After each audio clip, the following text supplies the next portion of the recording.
மாப்பிள நீங்க கேட்ட மாதிரி புல்லட் வாங்கி குடுத்துட்டேன். என் பொண்ணை கண்காணிக்காம பாத்துக்கணும். நான் பாத்துக்கிறேன் மாமா.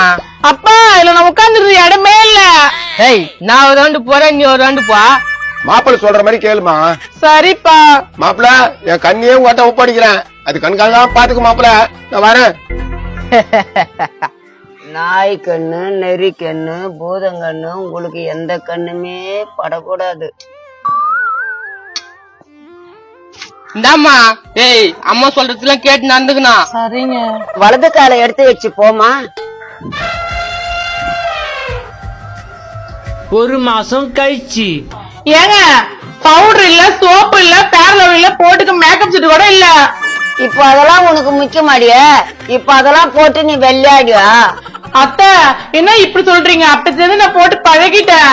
அப்பத்துல இருந்து போட்டு நான் வெள்ளையாயிட்டியா? போடிய மகனே, காசு குடுறா. ஏய் இந்த மொனவாத ஏமா கோச்சுக்கு அதை விட்டு வாங்கிட்டான். இந்த காசு என்னடா மொத்தமா தருவேன், இப்ப கொஞ்சோண்டு தர. என்ன பண்றது, அவளுக்கும் கொடுக்கணும்ல. அக்கா எப்படிக்கிற? ஐ தம்பி வந்துட்டான். வா மச்சான். என்னமாம்மா நல்லா இருக்கிறியா? அக்காவை பாத்துக்கிறியா பத்திரமா?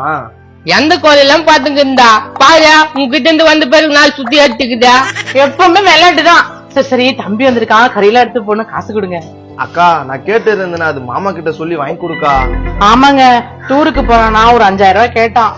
இப்ப என் புள்ளதான் இழிச்ச வாயனா டூரு காசு கொடுக்கறதுக்கு. இங்க பாருங்க உங்க அம்மா பேசுறத. ஏமா கம்னிரே. இந்த மச்சான் இல்ல 5000 ரூபாய்க்கு வச்சுக்கா. அம்மா தான் 500 ரூபாய் வச்சுக்கோ. 500 ரூபாய் என்னடா இது? வச்சுக்க, அடுத்த மாசம் தரேன். சும்மா கத்திங்க கிடக்காத. அப்படியே மாட்டானே. 3 மாசம் கழிச்சு. இந்தாங்க அப்பா ஊர்ல இருந்து வராரு, 2 கிலோ ஆட்டுக்கறி வாங்கிக்கோங்க, 2 கிலோ மீன் வாங்கிக்கோங்க, அப்புறம் மளிகை ஜாமான் மொத்தத்தை வாங்கிட்டு அப்புறம் மறந்துடாம எங்க அப்பாவுக்கு பிடிச்ச ஐஸ்கிரீம் வாங்கிட்டு வந்துருங்க. வாங்கிட்டு வந்தியம்மா. இல்லடா ஏண்டா அப்படியே டோட்டலா மாற்றடா. இதடா சம்பள காசு. சம்பள காசு எல்லாம் செலவாய்க்கு சொல்லுங்க. டேய் நான் என் புள்ள கிட்ட பேசுறேன், நீ கம்னிரு. ஏமா ஏமா அவகிட்ட கத்துறா. இந்தாமா செலவுக்கு வச்சுக்குமா. என்னடா இது 10 ரூபாய்? சும்மா வீட்டுல தானே இருக்குதா, இதே போதும் வச்சுக்கா. டேய் எப்படி இந்த பையன் இப்படி ஆயிட்டேடா? ஏங்க நீங்க போங்க, உங்க அம்மா சும்மாவே நடிக்கும். அட பாவி, பொண்டாட்டி வந்த உடனே இப்படி ஆயிட்டேடா. இங்க பாரு மாமியார, சும்மா போடுறதுன்னு கம்முனு கடை இல்ல வீட்டை விட்டு துரத்திடுவேன்.